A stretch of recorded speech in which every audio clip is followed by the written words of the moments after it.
Yuuji was a poor child who was bullied by his dad at a young age for his lack of talent. He lived in the shadows of his genius sister who made her family rich with her talents. But when a tragedy struck their home, Yuuji became an orphan that was trained by evil people to become the coldest elite soldier in the world. His journey, however, was one of the coldest anyone has ever had to witness. His parents always neglected him because he never had the same talent his sister Kazuki did. At a young age, her sketches would marvel her father and her talents exceeded that of famous artists, allowing her to win numerous art competitions and have her work sell for millions of dollars. Yuuji grew up avoiding his little sister because everyone made fun of him when he was with her. Kazuki wanted to fill the void her brother was feeling, so she became the only person who would play with him and even teach him how to throw balls. They would spend time together, and his sister supported him through everything, encouraging him to reach for his dreams because he had extraordinary potential. She was the only thing that ever brought him joy and inspired him to become like her. Even the bad drawings he would create, she would treasure them to boost his confidence. Their father, however, continued mocking Yuuji's work to the point where Yuuji destroyed his own work from embarrassment. On a random day, Yuuji met a strange man inside his home who asked him if he would like a piece of chocolate from an interesting box. His father called Yuuji an embarrassment, but the mysterious man gives a sly smile. As years passed, Kazuki began hiding her talent and even cancelled her art studies in Paris. Instead, she would spend time reading manga with her brother, saying that he should do this to make friends rather than being lonely his entire life. She doesn't want Yuuji to become the same person as their father, and tells him to start working on making some friends. At the same time, her occasional paintings became the sole income of their family. But their treatment of Yuuji would get worse. His family would go out to eat every night, but only left cold stale bread for him. The only way he could eat the dry bread was by soaking it with water. Upon seeing this, Kazuki screamed at him to eat any of the food in the fridge, but Yuuji tells her that his parents would be mad at him if he did that. Kazuki's sadness grows, apologizing for not knowing how badly Yuuji's been treated and yelling at her parents for his mistreatment. Even then, nothing improved. His father would continue to blatantly show his hatred, and his mom began openly neglecting him to avoid his father's wrath. Once, Yuuji came home late and told his sister that he was playing with a friend. Kazuki wonders if she's a girl, which he tells her that it was, but worries that she would bully his new friend. She tells him that she's trying to determine if his friends are appropriate for him and gets mad at him for constantly making friends with girls. Kazuki's jealousy grows, and she yells at him that he needs to get her permission to be friends with girls. Yuuji accepts, and she holds his hand, telling him that she'll find the right girl for him one day. Later that same day, Kazuki asked him if he would like to take a bath with her. Eventually, she enrolled at a regular high school and joined the basketball team to hide her incredible talents. Her friends became like pawns of hers as she manipulated them, but her influence extended to her manipulation of her parents, and that scared Yuuji more than anything. But Yuuji depended on his sister, wishing that he could continue living that way forever until the day of the tragedy. A bus had crashed into a ravine, and a girl with red hair was the only survivor. Yuuji's father fell into depression and turned to the bottle. His wrath began growing, and his mother began hiding him whenever his father came home. The only thing Yuuji would remember is hearing his father yelling at his mom as she would just take it and say, "I'm sorry." He became the worst father imaginable. So Yuuji and his mother ran away to a new home where she finally treated him like a normal son. He would enjoy her hand cooking and felt like he was living in heaven even if they were broke. As long as they were away from their father, they found happiness together like that. But their peace wouldn't last, and a year later, Yuuji's father had finally found them again. He tells Yuuji's mom that she will lay him another golden egg, and Yuuji tries to tell his father to stop. He couldn't bear seeing his mother like that, but his dad knocked him into the fridge. As this occurred, Yuuji stared at his father and was determined to end him. He remembered his sister asking him which hand he would use to kill a man.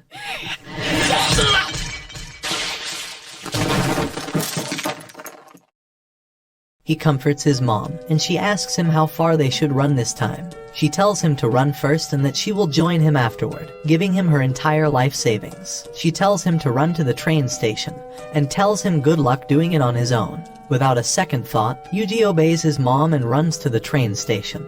But hours pass and he begins hearing the ambulance sirens. As Yuuji heads back to his home, he finds that his father had been slashed, and enters his home, only to find that he would never be able to talk to his mother again after that day. His consciousness faded, and he later woke up inside a hospital with only a note left from his mother. She asked him for forgiveness, wondering where she went wrong, and wishing that he could keep living on. With nowhere to go as an orphan, the mysterious man, Rei, became his guardian and began dressing him up as his little sister. But Yuuji attempted to ignore his harassing guardian, as he now had walls where he could eat and sleep in. Nights passed, but on one of them, Rei's bodyguard came and was ready to harass Yuuji, but met his doom by Yuuji's hands. Rei came in, surprised that Yuuji was able to follow through with it, and congratulates him on defending himself as he should have. Yuuji asks if Rei is mad. Rei told him that he will make him into a strong tool, and sent him to his military compound to train him. His days were spent becoming the coldest soldier, and he happened to be Rei's favorite pupil. But that only caused the other kids to keep bullying him. There was only one person who was kind to him, a girl named Marlene who had no memory of her past. She would treat him and even save her food for him, and he thought that she was the only person he could rely on. Rei would go by the name of Oslo on this island, and would even train using real knives with Yuuji. He taught him to rely on knives and to kill before he gets killed. After all, everyone in the world was his enemy, including his own family. Oslo brainwashed him into believing that he was his only ally. The day of the final exam came, and his test was to kill the person standing in front of him. But it happened to be none other than Marlene. He prepared to face off against her, and he began running towards her, punching her and knocking her down. His agility surpassed hers, and his blows knocked her down. Even as she tried to stand back up, he delivered a kick that knocked her back onto the ground. But his memories of his mother being hurt by his father began flashing in his head. He remembered the images he saw that day, and his mind began shattering during the match. Marlene used that to her advantage, and kicked him down, standing on top of him and smiling. She began punching him, and Yuuji believed that this was all to pay for his sin of ending his father. Before he knew it, Yuuji had lost and became a disappointment for Oslo. Inside the jail cell, Marlene comes in to treat his wounds, crying and apologizing for hurting him because she wished she hadn't done that to him. Marlene would continue trying to feed him and being the only one talking to him until the day of her graduation. She told him goodbye and that she would see him again. But that was the last time he ever saw and talked to Marlene. The nurse revealed the sad news to Yuuji after her first job, and Yuuji wondered if he'd been able to save her by beating her instead of being kind. After graduating, Yuuji took on his first assassination mission, and disguised as a maid into a rich man's room. While he was distracted, Yuuji managed to complete his mission. His assassinations continued being successful, until one day they broke into Oslo's home. The law enforcement destroyed all of the people standing in their way, and nearly cornered Oslo after destroying all of his security. They discovered an underground passage and a steel door that guarded it. After blowing it up, the only thing they found was a white-haired child sitting inside, and Yuuji's white hair fell off. Asako looks at the boy, realizing that she's found something interesting. Oslo was able to escape through the water. Asako decides to take Yuuji with her to Japan. But JB decides to follow her along because she needs to supervise the two of them. Inside the hospital, Asako commands him to get out of bed within the next 40 seconds. She hits him in the head and continues threatening him, so JB yells at her to be more gentle with the kid. But Yuuji has never experienced kindness and wouldn't know how to respond, so Asako treats him like garbage and tells him to cut this out. She grabs his face, saying that she's going to be his god from now on. Inside her home, she commands him to change his dirty clothes, but what they see shocks them in their place. His body is filled with scars and gun wounds, and he hasn't eaten in weeks. Asako tells JB to bring drinks and food for them, but at the dinner table, Yuuji doesn't eat. Instead, when a fly comes by, he crushes it with his hand. As he stares at the fly, his mind freezes and he screams in fear and throws up. Asako comes to comfort him, telling him not to puke in her disgusting home. He sleeps at night, and Asako realizes that his mind is more broken than she thought. Because while she bathed him, she saw 2 gun wounds, countless knife gouges, and broken bones. Asako thinks it may have been easier for him to just unalive, but she vows that she will protect him as his god. The next morning, Asako is sitting on top of Yuuji attempting to force him to eat.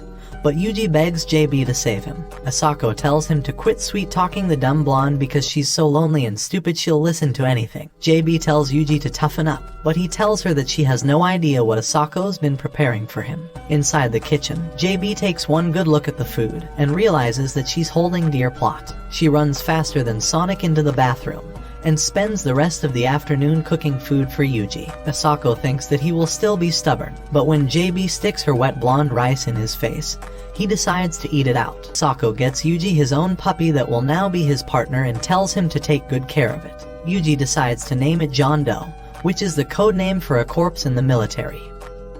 Asako looks at him playing with his puppy, and JB thinks that this is the first time she's ever seen him act like an actual kid. A few months pass, and Asako decides to quit her job for the intelligence agency. JB warns her that she'll be imprisoned or executed if she just quits like this, and wonders if Yuuji is the reason she's been changing.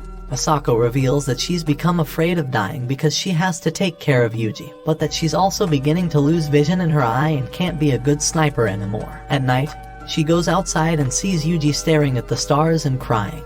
Yuuji continues growing, and as he goes on a run, he remembers Asako's words that he needs to run faster to be popular with the girls in elementary school. As he continues growing, Asako tells him that running isn't enough in middle school, and that the bad boys who are capable of fighting are the ones who get girls. She begins training him to toughen up, teaching him to be a person who is strong and fights for the right reasons instead of using his strength to harm others. She teaches him to use whatever he needs to win, so he calls out for his dog to bite her. Finally, she teaches him that fighters are only popular in middle school, and that girls only like smart people in high school. Asako makes him read all kinds of books, whether it's manga or non-fiction, telling him that she'll buy him everything. After all of his reading, he finds Asako cleaning her gun while smoking. She asks him if he's ever fired one of these before, and takes him to the wilderness the next day. He fires his first shot from 300 meters and completely misses. However, he's determined to get it in the next shot, and Asako promises him a present if he does. He aims and fires, hitting the target. As promised, Asako gives him a case with the number 9029, which was her agent number. This sniper rifle will be Yuuji's from now on. However, she tells him that he needs to follow his path without ever giving up. Yuuji asks Asako if he could call her his master, because to him, she wasn't a mother or a sister. She was least of all a father. The only thing she became to him was a master. During the winter, Asako gathers ammunition for Yuuji and they go out together on a hunt. He aims at a deer, and Asako tells him to not waste a single bullet because they will cost the taxpayers money. However, Yuuji falters and is unable to pull the trigger. Asako realizes his weakness, and doesn't blame him because he's been through more than any other kid.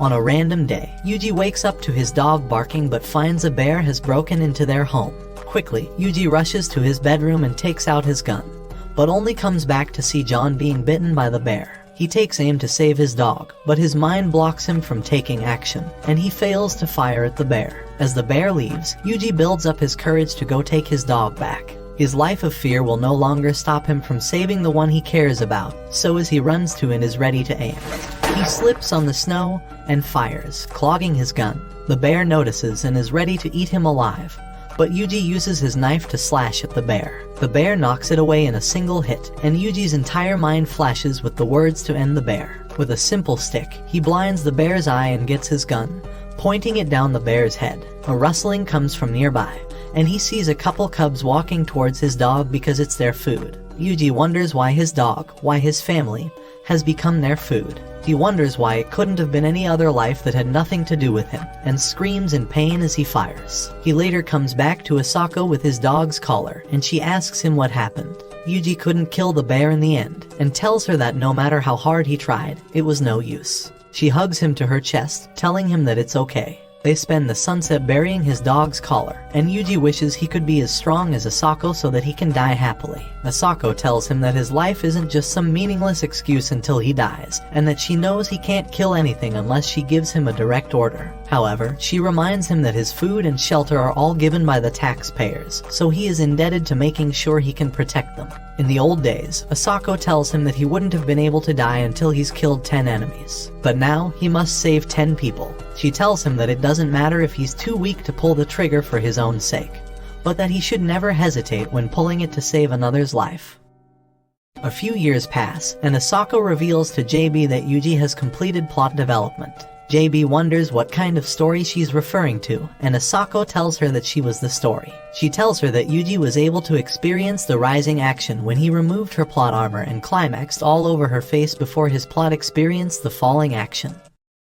JB yells at her for doing something that she should have never done, but Asako tells her that's why her plot will never be developed. After all, they're a man and woman who have been living together for 2 years. Yuuji remembers being in the shower with Asako and her asking him when his birthday was. Yuuji told her that today was his birthday, so she asked him what he would want for his birthday. Yuuji tells her he wants a nicer guardian. She bites him and he blushes, so she tells him that she'll give him the best present of all. He asks her what it is, and she says she will be the present. That was how his first time went, and JB goes on to ask if they've only done it once. Asako goes on to say that they've completed plot development every single day since. Yuuji comes back with the ramen, and JB pretends like they weren't talking about anything because she's afraid Yuuji heard them. Asako tells her that this is why she's never experienced a climax. She asks her to give him a try because she's trained him well, and tells her to have a few drinks in the meantime. After a few bottles, Asako calls to give Yuuji a special mission. Now that JB is completely wasted, she wants Yuuji to give her a good time. He pulls her to the bedroom and doesn't let her go. He calls her by her first name, and instead of eating the meaty dinner he was preparing, she ends up getting devoured by his meaty rifle.